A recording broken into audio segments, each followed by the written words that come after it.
Assalamualaikum warahmatullahi wabarakatuh.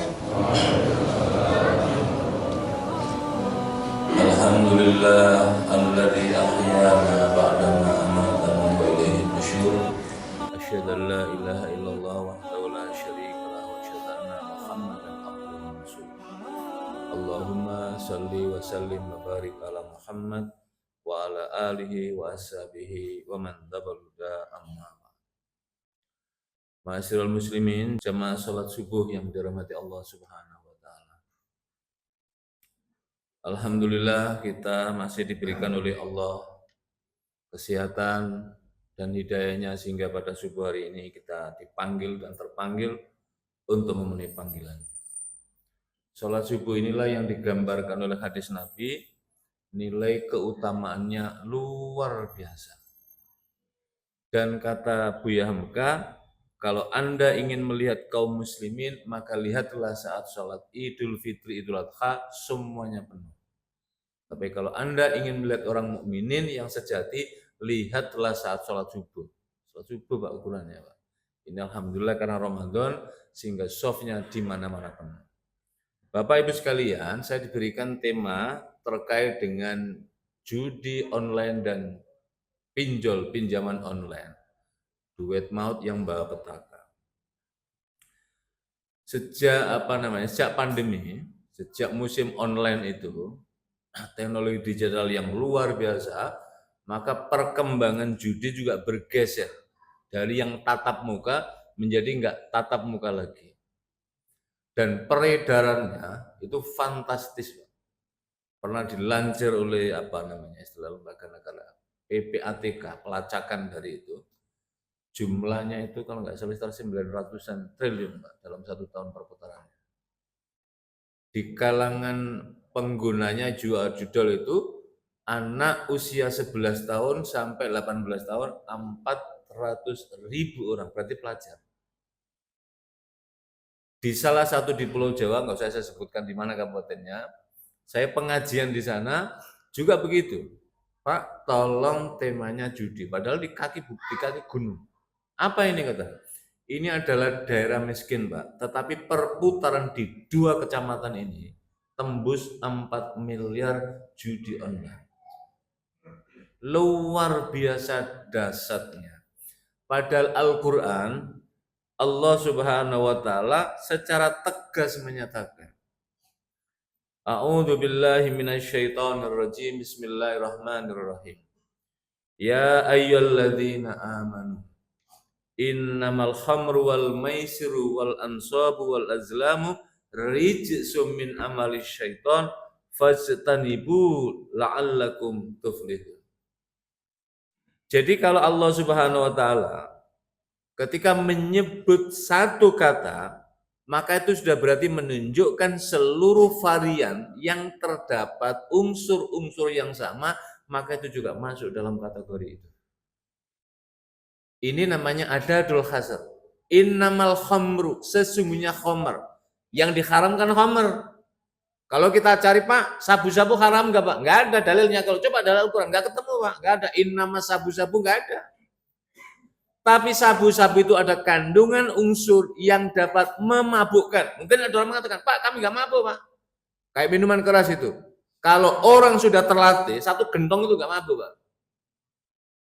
Apakah itu tidak tetap haram Ustaz? Kan enggak mabuk. Tapi karena ada unsurnya yang dapat merusak otak sehingga menghilangkan kesadarannya, maka tetap diharamkan.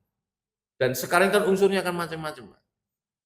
Dari mulai ganja, sabu-sabu, narkotika itu pun turunannya yang luar biasa dan orang bisa melakukan apa saja. Yang terbaru kemarin coba aparat yang di salah satu mana gitu, coba 1 koper itu.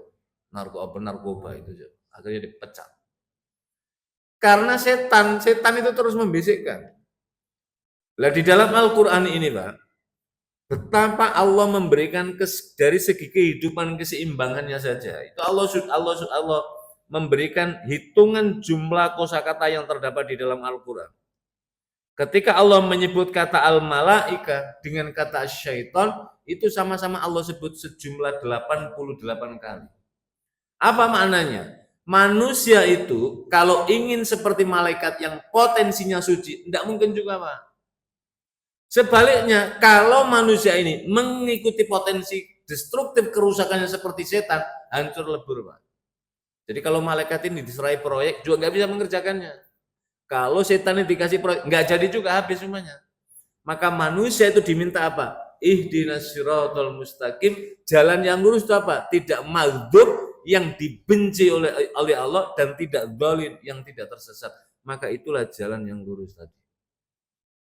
Nah, potensi dalam diri kita, kata Al-Quran, fa'alhama fujuraha wa taqwa qad aflaha man zakah, ada dikasih potensi fujur, yaitu jalan kejahatan, ada dikasih potensi takwa, ketakwaan, maka pilihlah qad aflaha man zakah, sungguh beruntung orang yang memilih jalan ketakwaan atau mensucikan dirinya.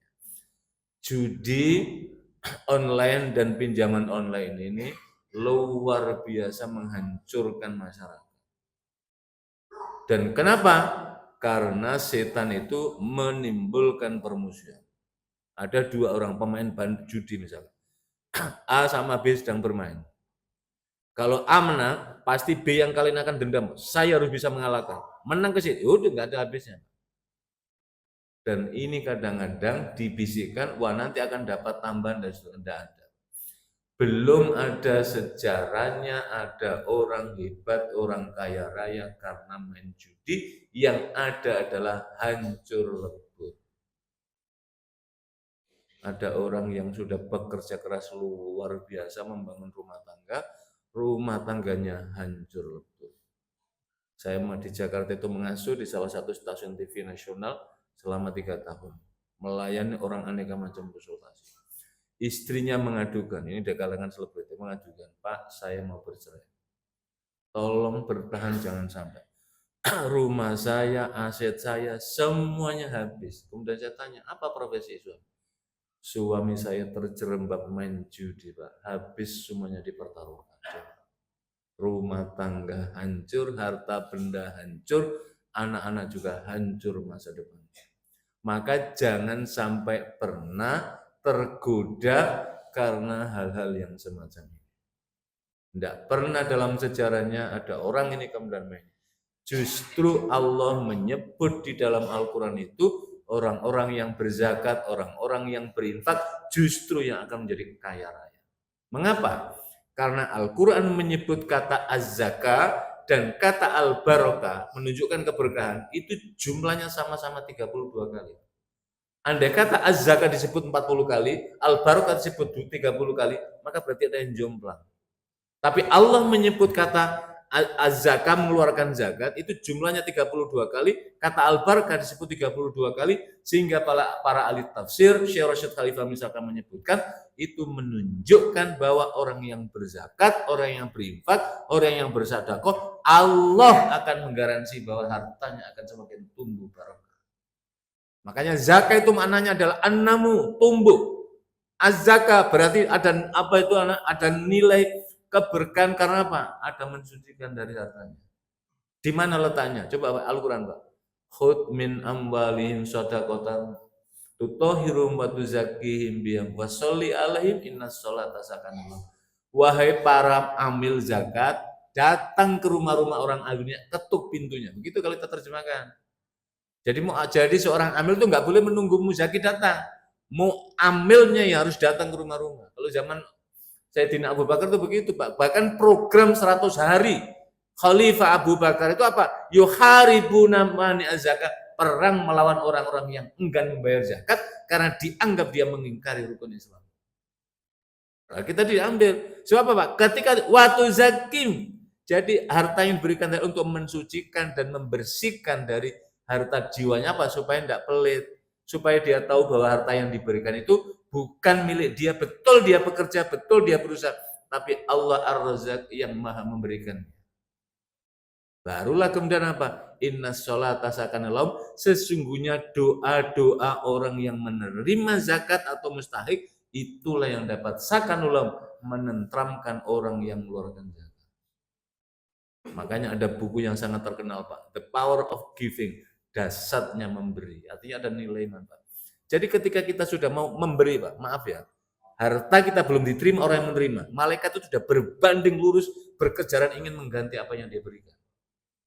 Makanya Ibnu Rajab, murid dari Imam Ahmad bin Hambal, itu mengarang kitab yang bab pertama, hadis di lembar pertama itu mengutip hadis putih. Ya ibna Adam, anfik unfik alaika. Wahai anak ibnu Adam, berinfaklah, niscaya Allah akan mencukupi. Sebaliknya kalau orang sudah bermain judi, hancur lebur. Karena itu perbuatan setan. Makanya coba di akhir ayatnya. Ya ayyuhalladzina amanu innamal khamr wal maisir, perjudian dengan seluruh buntutnya turunannya. Dulu orang main ini, sekarang online. Wal ansabu wal azlam, orang bermain undian, ada undian, bermain anak panah, kemudian orang melakukan pertaruhan. Itu rijsun min amali syaitan. Kalau Al-Qur'an menyebut kata rijsun, itu artinya adalah perbuatan yang sangat menjijikkan. Jangankan Anda ikut di dalamnya, melihat saja nggak sanggup. Itu kata rijsun terjemahnya. Tapi kalau ada orang yang sudah masuk sampai di sana, itu berarti memang sudah jiwa yang tadi itu, potensi al-malaikatnya sudah hilang, sudah masuk ranah potensi asyaiton karena disebut 88 kali sama-sama tadi. Jadi kita harus menjadi perimbangan. Kemudian pinjaman online itu juga sama, Pak. Pinjaman online ini di Majelis Ulama Indonesia telah menfatwakan ini adalah haram. Kenapa? Karena unsur ribanya luar biasa, ada afam mudho'afa, berlipat-lipat. Saya punya seorang mahasiswa. Pak, saya pinjam duit, Pak. Berapa Anda? Sekian. Loh, untuk apa? Kok besar sekali? Saya terjerat pinjol, Pak. Saya pinjam sekian, mengembalikan sampai sekian, dan itu beranak terus. Kalau selama belum dikembalikan akan berlipat-lipat jauh. Dan jumlah perputarannya juga ratusan triliun di tanah air. Penggunanya juga luar biasa. Memang jalan pintas, nggak perlu panjang lebar seperti di bank, seperti pinjaman, dapat, tapi begitu dikasih, besok sudah mulai penagihan dan seterusnya, dan itu akan bisa menumpuk. 10 juta dalam waktu 1 tahun itu bisa jadi 50 juta. Mengerikan kan? Dan inilah yang paling berbahaya. Karena itulah ketika terjadi pertemuan dengan Lembaga Keuangan Negara OJK itu, maka semuanya adalah sudah dalam pengawasan. Nah, disinilah pentingnya lembaga-lembaga keagamaan seperti masjid-masjid ini dapat memastikan anggota dan warganya. Kayak seperti di Yogyakarta itu ada Masjid Jogokarian, Pak. Ini adalah contoh, di berbagai kota sudah banyak bermunculan. Jadi masjid ini asalnya sederhana, Pak. Berawal dari iuran sambil sholat subuh gini bawa beras. Mungkin ada yang hari ini makannya kan rata-rata kita kan lebih makan, Pak. Bagaimana kalau makan yang biasanya sehari, misalkan 1 kilo, setengah kilo, dikurangi 1 cangkir, 1 cangkirnya dibawa ke masjid. Kan nggak mungkin, Pak, orang sambil pergi ke masjid bawa 1 cangkir. Pasti kan lebih dari situ kan. Dikumpulnya dalam 1 bulan itu terkumpullah beberapa ton. 1 bulan. Setelah itu kemudian diumumkan, para jamaah sekalian yang di rumah mungkin belum ada stok, silakan mengambil. Dan tidak hanya jamaah, lama-lama kemudian warga sekitar terus semua.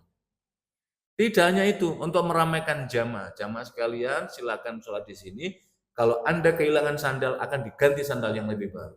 Pak, bagaimana kalau kehilangan sepeda? Akan diganti sepeda baru. Bagaimana kalau sepeda motor hilang, Pak? Akan diganti motor baru. Dan itu diganti betulan, Pak. Tapi setelah itu dan tidak ada lagi kehilangan. Karena semua orang merasa. Akhirnya masjid ini menjadi tumpuan yang luar biasa. Sekarang ini setiap berbuka itu menyediakan antara 3.200 porsi sampai 4.500-an. Kalau sudah 10 hari terakhir itu bisa tembus sampai bisa 6.000-an. Luar biasa, dan masjid itu selalu diumumkan bahwa kota amalnya Jumat hari ini 0. Tidak ada Pak. Masjid kan sering, Pak. Kas 100 juta, kas 200 juta, kas 1 miliar. Loh, untuk apa katanya untuk masjid kita? Salah satunya adalah meminimalisir supaya tidak ada pinjol, masyarakat sekitar itu masjid ini berfungsi untuk menjadi penjaga. Jadi masjid itu menjadi berfungsi. Jangan sampai masyarakat terdesak tadi, maka kemudian tidak ada solusi. Karena itulah Al-Quran membimbing. Setiap Al-Quran memerintahkan sesuatu, ada nilai manfaat yang luar biasa. Setiap Al-Quran melarang sesuatu, maka di dalamnya ada nilai mudorot yang luar biasa. Contoh, ketika Al-Quran menyebut diharamkan olehmu makan B1, khinzir, itu ternyata ada kandungan cacing pitanya yang tidak bisa dilumpuhkan. Yang kedua, belakangan orang kemudian meneliti, mengapa dilarang? Ternyata DNA manusia itu berdekatan dengan DNA-nya B1 tadi itu. Khinzir tadi itu. Dan maaf, semua hewan yang tidak memiliki cemburu itu cuman khinzir itu, Pak. Maaf ini. Kalau ada khinzir laki-laki, khinzir jantan apa itu betina, itu justru misalkan ada yang lainnya, itu malah khinzir laki-laki tadi itu mempersilahkan tadi yang khinzir yang B1 yang perempuan tadi, orang yang lainnya supaya bisa istilahnya berhubungan. Tidak ada. Tapi coba kalau ayam perhatikan, kalau misalkan pasti akan dicela tuh Pak yang lainnya. Kambing misalnya, yang lainnya pasti apa mananya?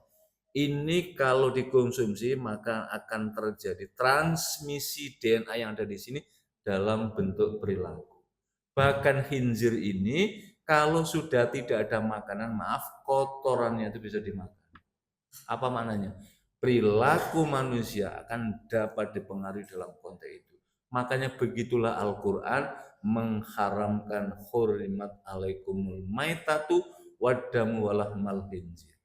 Pun demikian juga dalam konteks innamal khamru wal maisiru diharamkan pada kamu, dilarang sekalian apa? Khamr, minuman-minuman keras. Karena apa? Merusak otak dan seterusnya. Makanya inilah menjadi penting anak-anak kita tanya, nak kamu pergi kemana? Siapa kawanmu? Apa yang kamu kerjakan? Jangan pernah segan dan jangan pernah lelah ibu menanyakan anaknya sebelum terlalu jauh dan kemudian nggak bisa kita tarik. Begitu sudah masuk dalam peredaran narkoba, berhenti, bandar tadi Pak yang mencari anak ini. Maka disinilah Al-Quran mengingatkan dalam konteks wal maisiru dan juga dalam konteks perjudian yang luar biasa meluluh lantakan. Ramadan ini mendidik kepada kita memiliki kejernihan hati, melatih kesadaran kita supaya tidak terjerembab dalam hal-hal yang dilarang oleh Al-Quran tersebut. Nah, karena itulah Al-Quran selalu memberikan perimbangan, makanya mukjizat Al-Quran itu diantaranya adalah angka-angka di dalam Al-Quran.